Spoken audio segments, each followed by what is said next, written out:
Max, welcome to the show. Thank you for joining me. I'm really looking forward to talking to you. Thanks for inviting me on. No problem at all. And I guess the first question for me is how did you proposing to your now wife lead to you writing a book titled Billy No Mates? Well, sadly, this is a true story. I was planning on proposing to Naomi, and I went as far as thinking, how am I going to do it? And I asked two female pals, come with me to a jeweler in Hatton Garden, and we looked for a ring. Finally, chose a ring. Went to the pub, and then one of them said to me, "Right, so we got the ring. Let's get into it. Who's your best man?" And I sort of looked at them and stuttered and went, "Well, I've had a couple of jars. Maybe that's why I've gone mind blank." So I kind of put off the question, went home and thought, well, I actually better get to the bottom of this. Who is my best man? Made this list, and it took me far too long than it should have been. Just think of your friends. I looked down the list of top 10 guys, and I realized I worked with a lot of them, and they'd be a bit weirded out if I said, "Hey, want to be my best man?" And the rest of them I hadn't seen in some cases for 2 or 3 years. And I realized in that moment, confronted with needing a best man, that my male friendships had pretty much disappeared. And I thought, how on earth has this happened to me?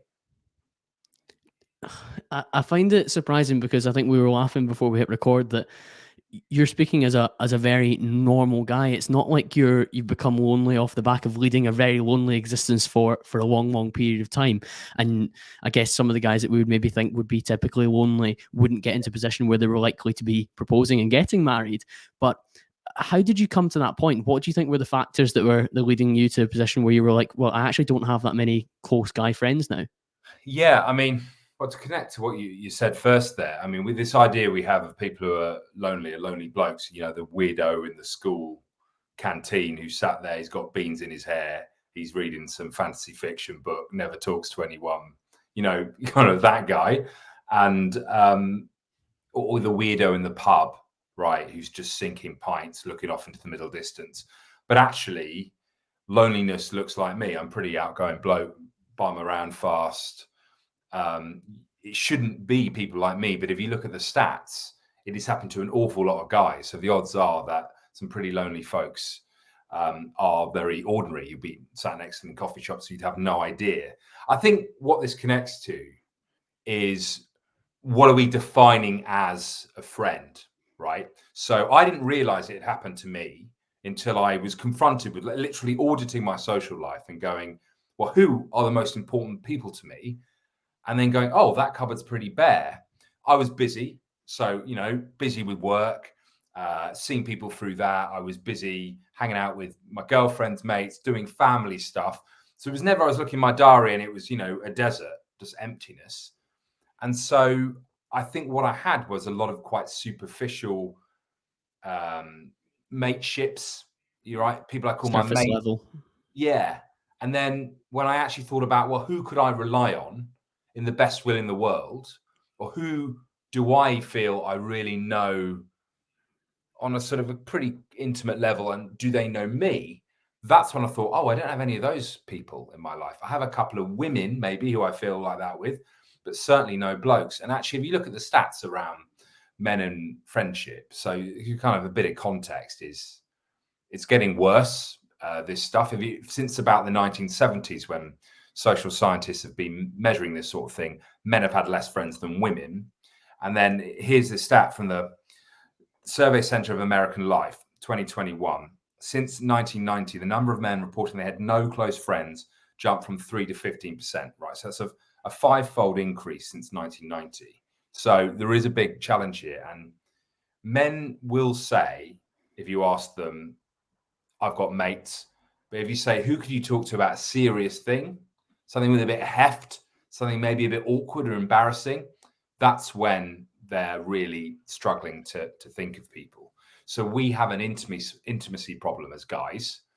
We can do kind of the matey, bantery friendships really well, and that is really important too. Don't get me wrong, I'm a fan of that.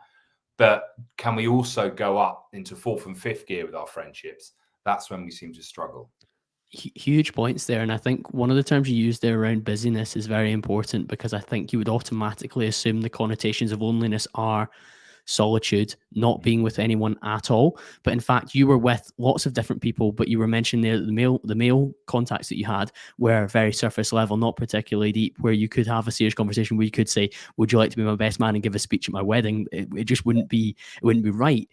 Whereas your social life was quite busy through your now wife, through your work, and it's just a case of yes, I had connections, but they weren't the kind of connections that I could rely on to have a serious conversation. And like you say, there's more of an intimacy challenge with men than maybe potentially numbers.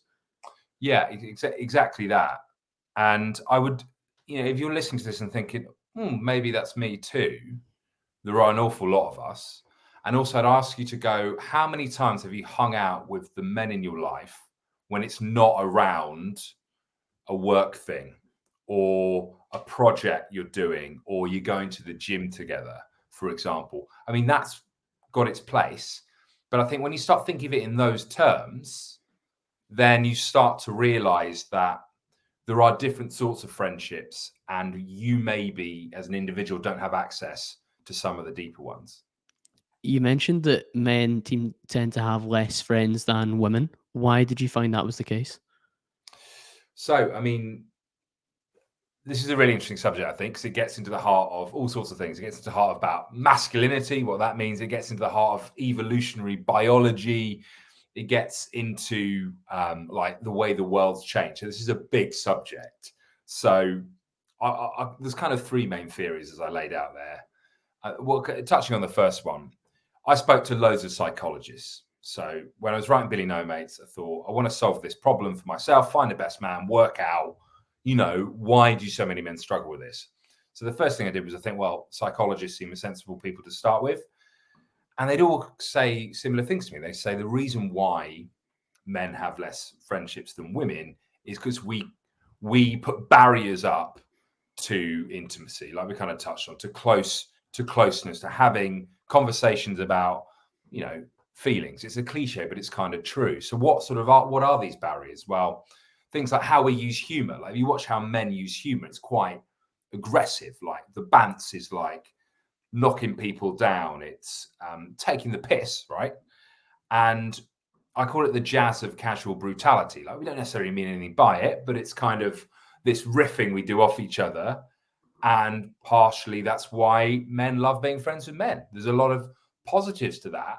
And in a sense, it is a form of intimacy, right? If you watch men do that to each other, they have permission from one another, they think. So it's kind of in itself a sign of closeness. Whereas a stranger comes along and says the same thing to your mate that you've just said to him, you go, I'm going to lap this guy. Like, this is not me. Jokes about your weight or jokes about your appearance or something like that. If that came from somebody that wasn't within your kinship, then it's a fight, isn't it? Yeah, absolutely. So there is kind of positives to that kind of way of using humor, but often how I express this and how the kind of psychologists would say is that men's friendship problem is really a vulnerability problem. And why is it a vulnerability problem? Is because we are fearful of expressing certain sides of ourselves, certain parts of ourselves, and stories and feelings and thoughts we're having, because we think it's going to be judged, it's going to be shot down, we're going to be in some way policed or humiliated. Now, I think we've all had experiences in our childhood as blokes and teen years, 20s, maybe even now, where this happens. So we can definitely see it. And it's about, I would say, permissions between us. What is allowed to happen here? Are we allowed to be every different version of ourselves? Because we're not one dimensional. I don't think men are like these bovine people that they're often presented as, like the kind of toxic masculinity conversation. Men are like one thing. We're actually very multi-dimensional. And when you see a guy in a quieter moment, they'll obviously often show you part of themselves that you think, well, why aren't they showing that when we're with three other guys? So when we get into groups around men, we change how we perform our masculinity. So this is kind of the idea, is that part of the way we perform being men gets in the way of it. And I had a classic example of it is me and my girlfriend went to a party, and I was kind of a bit resistant to some of this stuff because I just thought masculinity feels a bit sort of, fluffy, and it's not really me, right? When I hear about terrible men, toxic men, I'm like, oh, that's Harvey Weinstein, right? It's not me. And then I went to this party, and she said on the way back, do you realize that when you're with men, you become a completely different person? Like your chest comes out, you get much louder, you get much crueler, you sort of, everything is bang, bang, bang, like, like sort of Jimmy Carr putting down the front row in a comedy gig. You sort of won't talk about certain things you like, and will sort of play out other things that you don't really like, but you think they'll think you like. I mean, the classic example is like football, right? Or whatever, or boxing. And she said, like, when you're with me, you're so different. And I don't think you seem like you like men, and they pick that up. And maybe that's why you don't have that closeness. And I kind of reflected on it, and I was like, yeah, that's kind of right. Like, Do you feel like you're putting on a little bit of an act in those situations? yeah, absolutely. I mean, the kind of, if kind of a real simple kind of version that I think a lot of people relate to is, you're in the back of an Uber, right? And suddenly you're like, I'm going into Uber version of myself. Suddenly I like conspiracy theories. And I sound pretty posh, right? If I'm in the back of an Uber, I sound like I'm from, Walthamstow in East London. I get completely, become a sort of a Cockney. We all perform in different contexts, and that's kind of fine. But I think men often around other men have a version of themselves, and that kind of gets in the way of really, really connecting. And a lot of men will confess to this to female friends, and they'll say that's why a lot of men have close female friends, is they can have conversations, or they can be a version of themselves they don't feel they can be with other men. And that is kind of sad, but it's also getting in the way of us transforming our mateships into close friendships. Okay, so if that's the first theory from the psychologist you spoke to, and it comes Yeah. to men maybe lacking vulnerability, what was the second hypothesis? So the second one, it comes from an observation that actually is pretty, I think, pretty bulletproof. So I talked to you about men have had a problem with friendships since the 70s. It seems to have got much worse since the early 90s for whatever reason. We're kind of speculating about it now. But if you're going to blame it on like masculine norms and, vulnerability, the V word, as gooey as that is, you can't argue that over the last 30, 40 years, we haven't become better at that. And men are becoming, cliche word, but softer versions of that kind of archetype, that stereotype. And yet the problem hasn't got better. We haven't solved the problem. So it can't just be that. Otherwise, we'd all be laughing. We'd all be sort of running around hugging each other all day. Okay. So it feels like something else is going on. And actually, I spoke to the kind of world expert on the more evolutionary angle of friendships. There's a bloke called Dr. Robin Dunbar. He's a great guy. He's done a lot of research around comparing the male and female social worlds. And what he discovered actually adds another sort of angle on this conversation. So, again, these are averages. Not all men and women are the same, but classically, the female friendships operate very much on a face-to-face basis. Women generally prefer to socialize in pairs. A lot of it's around talk, emotional disclosure, who the other person is as a person. That's really important. Whereas men, if you look at how men socialize, it's generally shoulder to shoulder, side by side, if you like. It's based around sharing space, sharing activities, doing stuff together. And also, the model is the club. So it's less about who you are as a person that's important, is are you part of the club, or however we define that. And you can see this yourself in the pub. You don't need to read the signs. Just see how men sit next to each other in the pub. They're almost at right angles. No one quite looks at each other. This is how we do it. And we don't think about it. It just happens. Now, the reason why this is sort of relevant to friendships is that Dunbar says, you can talk about masculine norms till you're blue in the face. He said, fundamentally, men and women have different preferences in friendships. So what closeness looks like is different between them. So where women closeness often from sharing stuff about themselves around talk, men is much more of an active form of intimacy, and we have different skills and natural temperaments in it that may block us off from having the closer friendships. Something to connect here is if you think about male friendships are really driven around doing stuff in groups, doing stuff where you're sharing activities, sharing projects, doing things together. Think about what happens when you turn 30. So for both sexes, our social life peaks when we're late teens, early 20s, and it gets smaller, as is life. Why? We have less time, and time is the number one factor in our friendships. They're very time expensive. But men suffer that shrinkage a lot more than women. And it becomes more acute when we sort of hit 30-ish.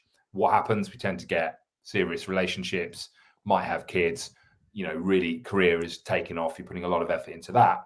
Time goes down. We have less time to socialize in groups, in activities.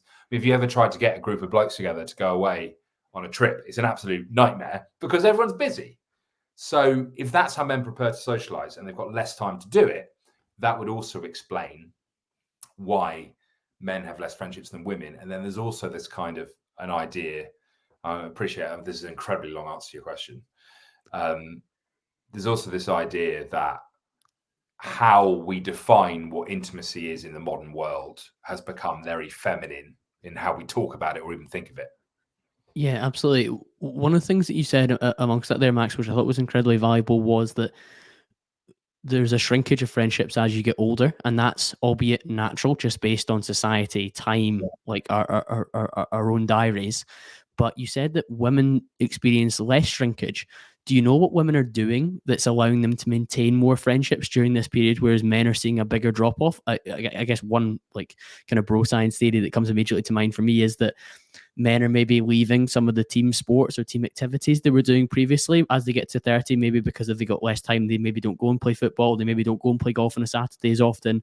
They've just not got the opportunity to meet up with their friends as much as they previously did. Whereas I don't know what the women are doing to maintain their friendships.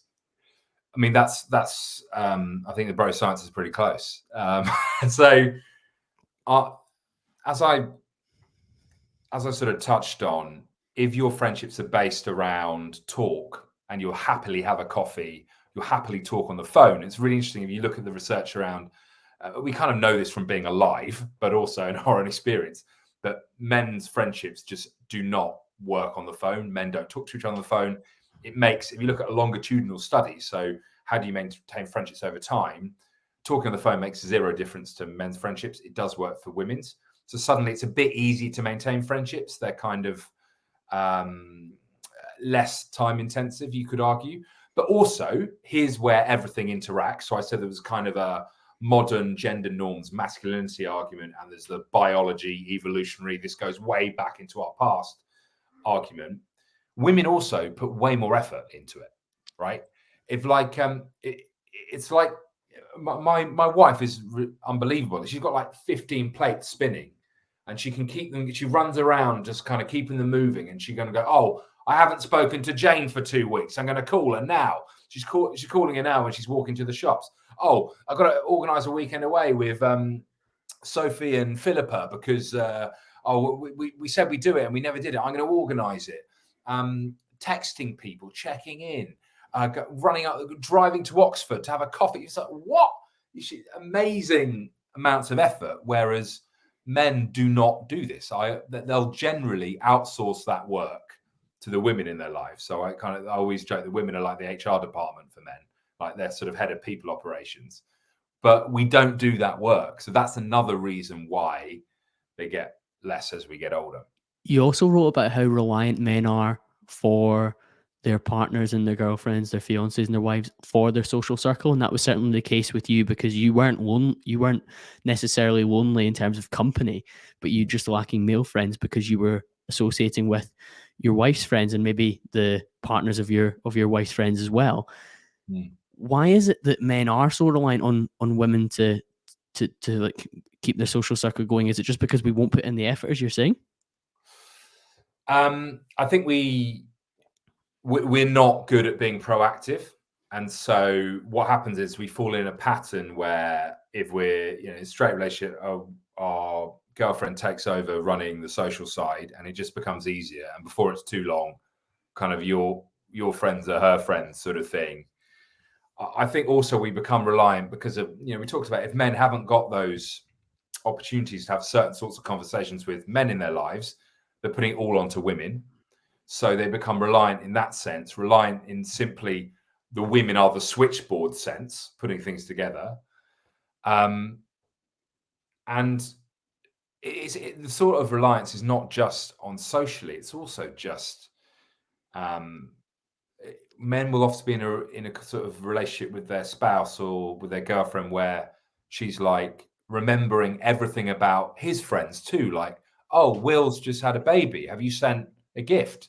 And the man will be like, are we meant to send gifts? She's like, yes, everyone sends a gift. Like, if you want to have friends, you've got to do little things like that. Have you sent a Christmas card to so-and-so? Have you bought your mum a birthday present? There's a lot of that going on. So I think we can, as fellas, get a lot better at managing that kind of mental load of this stuff and being proactive. And actually, that was for me the one of the biggest things that made the difference in terms of changing this for myself was being much more front-footed. Of course. If men in relationships experience bigger shrinkage because they are become so reliant on their female partners, do single men experience slightly less shrinkage? And I know shrinkage is a funny term when we're talking about men, but it's definitely relevant for this conversation. Do you think single men experience slightly less shrinkage because they don't have somebody to be reliant upon? Do they have to take more ownership, or are they just in the same bucket of just, all right, I'm lonely too? So, I mean, that's a really good question. And there is quite a lot of research around single men and single women. And actually, it's really on the rise. The number of people who are just deciding they're not going to have a partner, they are going to, live single, and it's really bigger part of the population. People choosing to do that. People who live by themselves or choose that single path generally are not lonelier than people in relationships because they have to be more organized, more front-footed, and they probably do have a bit more time for friendships. But there is kind of a cut-off point here. Whereas if you look at slightly older men, there is definitely a big premium on male loneliness if they're single. So unmarried men are way lonelier than unmarried women. It's a really clear stat. So men, it seems, are very reliant on women, and when they don't have a woman in their life, that their social world is much less kind of connected. And actually, if you look at the research around things like when men get divorced or someone, bereavement, spouse dies, or they retire and they leave the kind of institutions where all their relationships are attached to, they're kind of cut off and untethered. So that is definitely a problem for single blokes. Yeah. One of the most interesting things amongst what we've spoken about so far as well is you said men's inclination towards like activity or like doing things based hobbies. And I appreciate you worked a lot through Dunbar's work to understand why that was the case as well. Yeah. So, I mean, the origin of the theory behind why this is the case, I think we see it as the case. I certainly connected to it. And the thing I missed a lot for my friendships was not just the guys, it was actually where we were hanging out before. Like, it was organized sport. It was, stuff we did at uni. But the origin of this all is that in our evolutionary past, the friends of men and women provide a different role. So women's friends, essentially, you needed help in childcare and child rearing. So you'd really want to trust that person to look after your very precious baby. So there would be a lot of really uncovering that person, getting super close.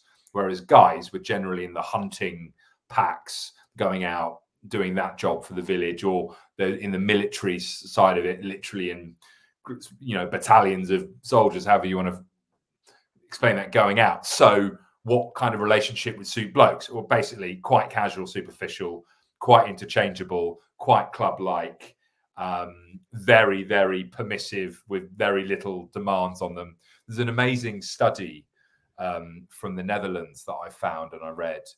And it was about men's friendships, and it was called "I Don't Like You, But Who Cares." Generally, like a lot of men will be quite happily hang out, be friends with blokes for ages they don't really like, because that's fine, isn't it? We just sort of muddle along.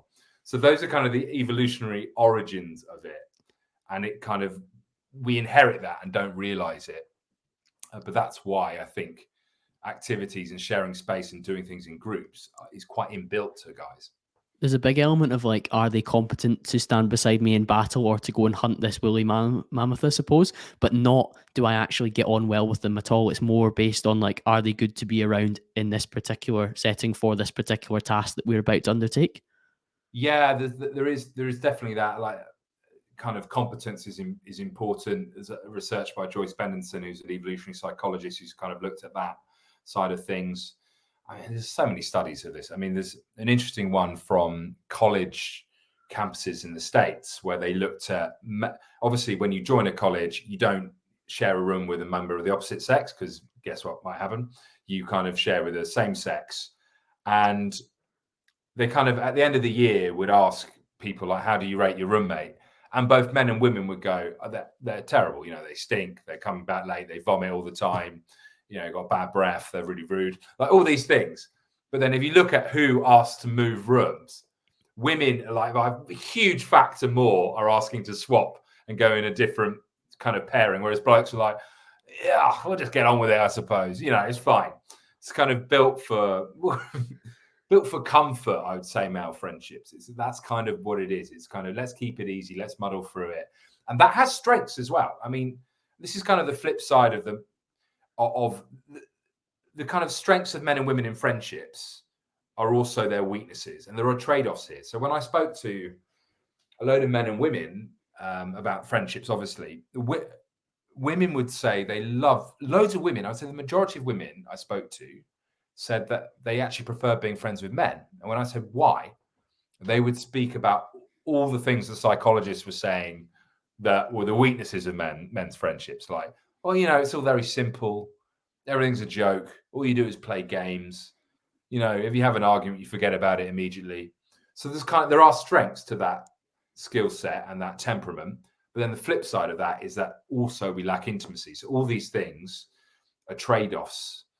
But it's kind of Yes, an because those women would come and have the banter with their male friends, but then when they need to have intimate conversations, they've actually got female friends to go and do that with. Whereas men, I suppose, are in this camp where, yes, I've got access to these loose ties where we can banter and have jokes and do these activities and tasks together. But if I have to have a serious conversation about something that's come up, maybe I'm getting divorced, I'm losing my job, or money worries, whatever it is, that you're maybe less inclined to have a conversation down the pub with your mates about, or your mates that are like relative acquaintances, if we're gonna use that term. That's where they are like devoid. Do men often turn to females for these conversations, or is that just a no-go? Yeah, they absolutely do. I mean, there's, if you look at the research, like you say, women will disclose to women and men will disclose to women, and not vice versa. So, and that's another reason why I kind of thought, like, I want to change my friendships, was for myself, obviously, but also thinking about, I got to kind of take the pressure off my girlfriend, because I don't want her to be the only person that handles this. And you know, everyone will know, if you're a bloke listening to this, there are some things you do not want to talk to your girlfriend, your wife about, right? You might be talking about her, right? Let's be honest. Not necessarily slagging her off, but relationships are hard. Long-term relationships are hard. Sometimes you want to kind of get something off your chest or kind of reflect on it, and you can't have that conversation. So that kind of thing about, in a long-term romantic relationship, there's a lot of loneliness as well. So you need that place. So you definitely do need a male audience for that sort of thing as well. One of the terms in society that's been demonized a lot in recent years, and probably rightly so, is man up. But I know you speak more about opening up rather than manning up. What are the differences between the two concepts? I mean, so man up is what it's, whenever people say, why is masculinity toxic? It's this idea that men spend all day telling each other to man up. And by man up, we mean behave more like a man from the past that's archetypically masculine. So it means, show no emotion, be, physically hard, get on with it, stop being so sissy, basically stop being feminine, man up, right? And I think it's slightly cartoons how men actually speak to each other. And it also like man up sometimes, certain forms of masculinity have their place in certain contexts, right? If I'm I'm in this CrossFit group now, and if I'm on the weekend, you do group classes, and if I'm sharing a workout with someone, it's really hard. I don't want that person just to cry off and leave it all on me. I'm like, come on, let's go. Me and you are sharing this. So sometimes, putting a grim face in it and just pushing through it absolutely has its place. That can be taken to huge extremes and becomes completely dysfunctional for a lot of men. And I'd rather no one really use the phrase man up, but I don't think it's some of these old qualities of old style masculinity are also valuable. So open up means, I think, you can have that stuff. So if you imagine it as tools in your toolbox, right? Sometimes old school masculinity is really useful for certain things, right? When you're on the front line of a war, some of those old school things, qualities, values are probably useful, but that's not suitable for every problem you're trying to solve. You might need a different tool. If you're with a mate, he's just been dumped. You can tell he's in a bad place. You're reading them, you can see it in his eyes. You don't want to go for old school masculine banter. You actually go, what is a better tool here? It's to open up. It's to go, do you know what? When I was dumped, and share a story about yourself. That's a good tool there. So it's just another tool. Opening up, manning up is part of one big box we can use. When it comes to masculinity, I think there's many elements of it that are actually largely positive. Like some of the stoic elements can be very helpful if applied in the right situations, as you were saying there. Exercise is definitely one of them, and being like strong and masculine and focused and reliable is very, very helpful for particular types of friendships as well. If somebody comes to you and expects you to be like almost a father or a brother figure, you being strong and supportive is very, very helpful. But I think like a kind of positive element of masculinity is being forthright and able to like speak clearly and articulate yourself about what's going on. I think that's a kind of modern version of masculinity, in my opinion. And that might include telling your friend that you are really having a bad time at the moment and this is why. So if you are having a positive expression of masculinity, it's not being afraid of judgment that, listen, mate, this has been really bad for me the last few weeks because of this, and putting that out there to the world and not fearing judgment or like losing status through that. And I think if you are somebody that's confident in themselves as a man, you should be able to do that and articulate yourself. And the whole manning up, like you say, is a very old-fashioned view of masculinity that I don't think fits the environment in 2023. Yeah, no, I agree with all of that. And what's interesting is I think assertiveness in anyone is often a really valuable quality, and it's become gendered so that assertiveness can be seen as quite masculine and quite, inverted commas, toxically masculine. And it doesn't have to be. It can be assertive without being unpleasant. I would say that I think I've met a lot of men who are assertive with certain emotions and certain subjects. They're quite assertive when they're angry, for example. But we're not assertive, for example, when we're in a conflict with a friend. So, when a friend is behaving maybe in a way that's you don't like, either towards you personally or towards someone else, often we'll the kind of muddling along thing, we'll like look the other way and like, I don't want to have an argument.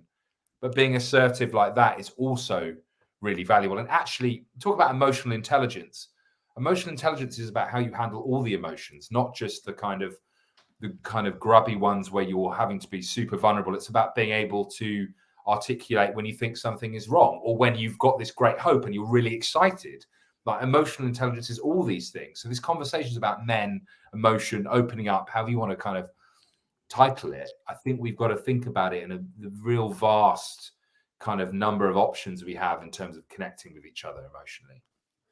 because when I think of a positive expression of masculinity, I think leadership, role model, supportive, clear, articulate, and that would involve being able to have those difficult conversations at times that you need to, whether that means that you need to be super empathetic and sympathetic, or you need to be assertive and a little bit dominant to move forward. I think there's more benefits to that than if you were to be a shrinking violet and just avoid the conversation altogether. I don't think that's masculine in the slightest to shut up and move away. I think that's maybe quite a weak thing to do, to like turn away from a challenge. I don't think that's masculine. So to man up and put yourself into your inner citadel and your little corner and hide away, I don't think that's a masculine thing to do at all. But maybe we've characterized that as masculine to just shut up and turn the other cheek and move forward. Yeah, I think you're right. I mean, I'm trying to think who I heard this theory from the other day. But if you can imagine a spectrum, on the one end is status, and on the other end is connection. So it's a straight line. So one pole is status, another is connection. Different points of that line are going to be suitable for different times. So status is about big body language, deep voice, talking with authority, owning the room, being assertive, talking quite a lot. Sometimes it's really appropriate, but confidence and masculinity can also be down to the connection end of the spectrum, which is much more about listening, about softening your tonality, about asking questions, about being curious, about sharing personal information. If you imagine that line, we can be masculine and go all the way down that kind of sliding scale and still do it with confidence and not lose masculinity. Absolutely. What were some of the things that you took action on to improve your loneliness problem then, Max? Well, all sorts of things. I mean, I kind of touched on it earlier, but the first thing and the most kind of simple thing I did was I just had it on the dashboard of my life. So I think a lot of things in life can be put down to accountancy problems. So I'm self-employed, right? I've got a spreadsheet on this laptop here with all my income, all my expenses. Like I can itemize it. But we measure all the things that we don't necessarily add up to a meaningful life. But all the things we do add up to a meaningful life we don't think about, right? So I thought, well, get it on the dashboard. I want to think about who are these friendships and then be very intentional in developing them. So, I mean, I looked at the list, I expanded it, and I thought, right, these people I'm going to pursue. I hit the phones, WhatsApping, texting, can we meet up? Being the one who shows leadership. I've got a friend called Steve. He's got so many male friends. So I said to him, what's your secret? And he says, well, my friends, they call me the Sherpa, right? Like those Nepalese soldiers that carry everything up to the summit, right, in the mountains. I said, because I organize everything, he said. But if I didn't organize everything, we never see each other. So that idea of being the Sherpa, being that one, carrying the metaphorical bags, sending the text, bringing the people together. So much of socializing is dependent on leadership. Talk about masculinity. You mentioned leadership. We often don't think of the social world and leadership. Be that one who shows leadership. It can be, a thankless task, but if no one does it, it doesn't happen. But being that guy. That's a huge point, Max, because I can think about some of the people that I'm friends with. There's particular group chats that I'm in where there's one person that just relentlessly puts themselves out there to try and bring the 4 or 5, 10 people, whoever many it is, together to do this particular event or this particular event, this dinner or this trip that we're going to go on. And it is a little bit of a thankless task, as you say, but they show tremendous leadership to do that. And they're constantly putting themselves out there. And I love that term, Sherpa. Yeah, they definitely do. They herd everyone and drive them forward and drag them up the mountain if needed. Yeah, but I like your kind of analogy there and your example. I kind of, because it can be thankless, but if you work in sales, right? You see not winning pitches or proposals not coming through. It's just part of the game. It's the cost of doing business. I think you've got to think. You can think about friendship in the same way. You're going to get some freeloaders who never kind of return the favor. It's cost of doing social business. I think you've got to see it like that. And part of it, I think, being front-footed is about this thing with guys. Is letting your mates know you like them. Now that's an original concept for men. What? But I realised I had a mate called Ollie, and we'd known each other for 20 years. And I just thought he's definitely one of my most important friends. But I got no idea if he really likes me at all. When I'm with him, I can't really tell. I don't think he knows I like him. It's absurd. Right, so why don't I just tell him?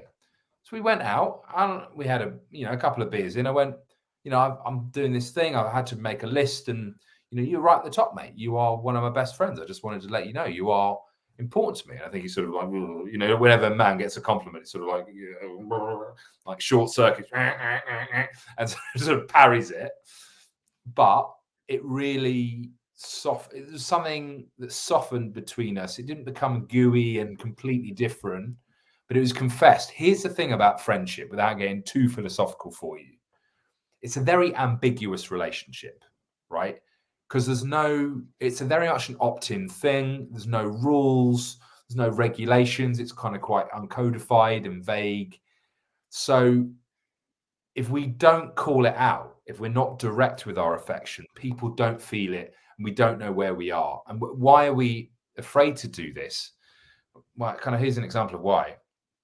I sat next to someone at dinner the other day, and he said he'd been best man to someone 7 times. And I was like, that is mad, 7 times. And he said, but for 2 of those guys, they weren't even my top 20 friends. And I was like, oof, for those guys, and that must be like, oh, but that's kind of not knowing where you are on the hierarchy. That's kind of the fear. What if we go first and they don't reciprocate? So that is certainly a fear. But if you don't call it out, He did say yes, though, didn't he? So he saved them their blushes. Well, exactly, yeah. And he was only telling me, but I kind of thought it was such a great example of how we never know where we are on the hierarchy with a bloke. But it's incredible though, Max, that yeah, because you hadn't verbalized to Ollie that you're probably one of my closest friends, we've spent so much time together, like I like you, we get on well. It wasn't as formal a friendship as it could have been, which would have made it a lot easier to be like, oh, Ollie's like a really good friend of mine. He's told me before how well we get on, and he's said it, rather than just maybe voting with your feet and actions, because there's probably people that have friendships almost on autopilot. And I think particularly in your early 20s, you maybe go to the same pub that you went to when you were 18 all the way through till you're 25. Every Friday, Saturday, you go to the same venues with the same group of people who maybe you actually don't have a friendship with, and your sole bond is that they're available at the same time as me, and they also like to drink vodka mixes and buy a bag of cocaine if that's what floats if that's what floats your boat, and you're just kind of on autopilot. So those people, of course, never really verbalize that they are friends, but people who you spend time with across various different activities that you are really close to, and you've just never said to them, look, you're one of my closest friends and I really value spending time with you. And like you say, men can sometimes shy away from that, but I think as a modern expression of masculinity, you should be very confident to tell the people that you care about them. Yeah, I agree. I mean, a friendship should feel like a friendship. So I say this in the book that men will often say, like, I tell you what, my mate Craig, I know he's going to be there in a crisis. Shit, it's the fan. He's going to be there 4 a.m. with a big, a white van and a spade, like, or whatever it is. But, friendship doesn't have to be the fourth emergency service. It doesn't have to be a crisis before we experience what it's like. Often it doesn't feel like a friendship when you're friends with a man. I heard it expressed like this the other day. A guy said to me, I feel like my friends are in an orbit around me. And it's kind of right. They're kind of there, kind of invisible. They kind of rotate around occasionally. But I think we can call it out and be more direct. I mean, I was thinking something you were, kind of riffing off something you were saying earlier. I think, why should you call it out? I mean, I think almost it avoids the cognitive dissonance. If you say to someone and say to yourself, this is one of my best friends, this person is important to me, you actually are more likely to behave in congruence with that, right? You are the sort of person who would do this. And I think by kind of calling it out, it's a very helpful way of almost policing yourself and getting yourself in that pattern of Identity and language are massive, Max. And every time I mention Atomic Habits, the listeners shout down their AirPods, oh, he said it again. But I absolutely love James Clear's Atomic Habits. And there is a lot to be said for if I use the terminology best friend and I then act in alignment with that particular language, because that is what I've assigned the identity as well. Yeah. One of the pieces of work that you've been doing a lot recently, and you recently shared an article on LinkedIn around how much time we spend at work and whether men are more lonely at work now as well. I think we spend about a third of our lives basically at work, and sometimes it feels like more than that as well. But what have you discovered in that space? Yeah, so the work stuff is interesting. So I wrote this article in the Sunday Times at the weekend, as you said, and it was based on a report by, there's a parliamentary group that exists to try and solve loneliness in the UK. The UK is not doing very well in most things. We are actually doing quite well at thinking about how to make people less lonely. We were the first country to have a minister for loneliness, for example. And anyway, this report came out and it showed that 1 in 10 people describe themselves as often or always lonely at work. But if you're a manager, so like if you're the boss or a kind of level of boss, that rises to something like 35, 36%. So you're, 3-4 times more likely to be lonely often or all the time. Also pretty bad for young people up to about the age of 30 because they want to socialize and everyone's not in the office anymore. But really, kind of friendships at work are hard. And what was interesting in the report is that people who worked from home were not more lonely than the people who worked in the office. People who worked part-time were not more lonely than people who worked full-time. People who worked in a team were not less lonely than people who worked alone, which is kind of this weird paradox. The more time you spend with someone has no effect on how lonely you are at work. Why is that? Because our relationships at work are not good. They are like 25% of people asked said their colleagues are like strangers to them. And it's a really difficult relationship, a friendship at work, because it's pretty bizarre. And I can tell you why I think it's bizarre in a minute. But like you said yourself, a third of our life at work, if you're lonely at work, you're lonely in your life. It's just such a great way of improving your day-to-day well-being. So like the kind of the friendships at work thing kind of touches on what we talked about men actually for this reason. So Aristotle, who's obviously an ancient Greek philosopher, I'm not going to get too boring, I promise you. But he said, why are our friendships at work so shit? He didn't use the word shit, but I think he could have done. But he said it's because fundamentally they're based around utility. We're friends because we're useful to one another. All we've got in common really is we share a task and we share a context. If you bump into someone outside of work, everyone's like, oh my God, what on earth am I going to say to Kev? Right, Jesus Christ, we've got nothing in common. And beyond that, but better friendships is something that transcends that utility. And it's true for blokes as well, right? You mentioned people you hang out with to do stuff. If you didn't do that stuff, what would you have? Yeah, it's a huge point and a huge consideration. And I was very interested when you shared the stats around the fact that remote working didn't necessarily mean that you were lonelier and somebody worked in the office. And albeit you caveated with younger people below 30, if they were working in the office, they would maybe build stronger ties through going out after work together and doing things outside of the task that you were doing between 9 till 5, which I think is the vital point here. Yeah. And I am pretty much entirely remote based, going out to see clients across the UK. We have an office in Manchester, an office in London. I'm there once every 2 to 3 weeks. But I moved to this company because one of my first bosses, who I got on very well with, became MD of this company. And one of my close friends did the role for the south of the UK that I do for the north of the UK. So although he lives in Cheltenham, he's very good friends with me. So I'm not lonely at work at all because the big boss is somebody who knows me well. And the person I work with every day and we manage our a particular division of the company together is a close friend of mine who I'm actually a groomsman for later this year. Oh, So wow. Great. so there's a lot to be said for the depth of connection is very important, albeit it's a small number. I'm not lonely at work because I speak to him a lot, obviously, about work, but of course we speak socially outside of that as well. And that's not affected by the fact that we were hundreds of miles uh, apart, and albeit men don't do as well with over the phone and WhatsApp as women do, I think there is still an element of keeping connection because you're having Teams calls or Zoom calls all the time. Yeah. Well, that's great. You've got that. And I think it's obviously pretty rare. I mean, the fact that you're, groomsman is kind of a sign that your relationship transcends work. If you leave this role, you're still going to be friends. Yep. How many people, I mean, it happens. You see it all the time. When I used to work in an office quite a long time ago now, but someone would leave the office, a card would go around, everyone would sign it.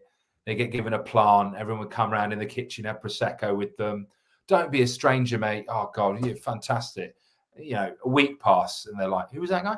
Like it just goes, and it's it's sad because if you talk to someone all the time and you know nothing about them and vice versa, you're going to be lonely. It's true in all sorts of relationships. Do you think to improve and make more friends at work, we just need to ask more questions about what they do outside of that and try and find common interests and common grounds? Because if I give this example again, we're both into golf, we're both into football. We both trained together lots. When I was away with work in different cities, I would get him into different gyms that we would go to. And so you built common interests away from the fact that we were selling contracts to student accommodation providers. Yeah, well, you've kind of nailed it. I think there's two big things. One thing is, when you're talking, are you talking about things beyond the task, beyond the context, revealing a bit about yourself? So finding these commonalities that are just fundamental human commonalities, that kind of vulnerability word again, but also, can you shift the relationship to another context? So, you working out together, playing golf together, you're hanging out outside of the context of work. A lot of people just don't do that. So if you can, I've tried to do it myself. Like last Wednesday, I had a curry with someone I used to work with, and we now hang out beyond anything to do. But I don't think we spoke about work. So shifting the context is really important to improving workplace relationships. Absolutely. Yeah, I wonder if companies can be more proactive to do that. But of course, if they started to force it, then maybe we would resent it. And I definitely noticed that last year, which was the kind of first lot of Christmas parties post COVID, albeit there were still a lot of people that got COVID after the party that we were at. It was well attended, but the one that I went to in December 22 was much lower attended. I don't know why. Maybe people were just like back to being like, I'm not that fussed about going to work engagements again. So, I mean, this is maybe connecting to, like I said, there was a third thing, like a third theory, and one is around friendships seem bloody hard work now. Like there's a lot less of it feels a lot, not just because of our age and getting a bit older, but just the world seems never been more connected, but never been harder to connect. Like an opportunity to hang out at work is an example of that. I mean, COVID, took a lot away. There's two things. We need to have more opportunities to socialize with one another. The second thing is we need to take them. So when you're invited to a party, you've got to show up. Or, when your gym's having a social, can you go to that? Are you going to do the group workouts or just go and do your thing by yourself every day? Like it's supply and demand. We've got to demand more and step forward, but also society can do better in supplying social opportunities, I think. Agreed. And again, I'll share a little bit more, Max. I'm not a big drinker at all. I pretty much do like maybe 6 to 8 months sober every single year, and then I'll pick 2 or 3 occasions that I want to drink for. Sometimes I'll go for longer than that. Sometimes I'll drink more often than that, depending on what comes up in the diary. But a lot of occasions, particularly as blokes, we base them around alcohol sometimes, and that can make it quite difficult if you choose to opt out of that sort of thing. So when I've encouraged people to have a conscious break from alcohol and choose to maybe focus on different tasks, whether that's growing a side project or really progressing the career or progressing the physique, for example, it's making sure that you still have social touch points with your friends. So I can still go to the football at 3 o'clock on a Saturday, but I'm just not having 3 pints. I'm driving the car, and I'll give you a lift home. So don't worry, we're still having that social interaction. So not excluding yourself if you do start to maybe change some of your behaviors around your routines and habits and events, you can still enjoy yourself. Yeah, absolutely. I mean, it's kind of interesting, isn't it? And you talk about booze, and it makes me think about peer pressure. And I mean, C.S. Lewis writes a lot about this. He's kind of a novelist, wrote a great book about friendship. And And about the Chronicles of Narnia, did he not? yes, he did. That was his other one. Yeah, he obviously wrote that. And James Clear has spoken about a similar thing. And what I'm referring to is this idea that our social group is hugely influential in both positive and negative ways. It can be the most creative thing in your life. It can instill in you amazing habits, amazing ideas, share amazing projects. But if those people are not positive, it can also do the opposite to you. It can really make you, depressed, unhealthy, evil on the most extreme end of the scale. So we do need to think about, I think it's interesting when friendship and personal professional development collide and interact. So much we get in so much of our friendships, what we have in common, what is just the habit of being friends. And then when you change the habit, you realize, oh yeah, there's not much else here. So I would say it's all right. You're going to think it's a bit bizarre. This bloke's talking about having no mates. He's saying drop friends. It's all right in your life that friendships don't have to be forever. They can end and still be really valuable. So I'm going to name another philosopher here and sound like a bit of a prick. A guy called Nietzsche wrote about what he called star friendships. So a star friendship can be a friendship that ends and it's like they exist like in the night sky, like a star. They're miles away. You still kind of feel their light. You can look up and go, oh, I remember being friends with them. But kind of it can still be beautiful and meaningful, but it's finished. And I think that's maybe important to think about. If you want to have great relationships, sometimes you need to make space for new ones and think about what relationships are not kind of working for you now. We're transient beings as well, and we're always evolving and changing, and sometimes your goals and things might change. Even your physical location might change. So of course you can't have as deep a friendship with the friend that when you were living in that particular town at primary school and then you moved to wherever it was for university. You're not going to have the same level of depth of connection. But Max, I've had such fun, and one of the last questions I want to ask you before I ask where people can find you is, how did you end up solving the best man problem?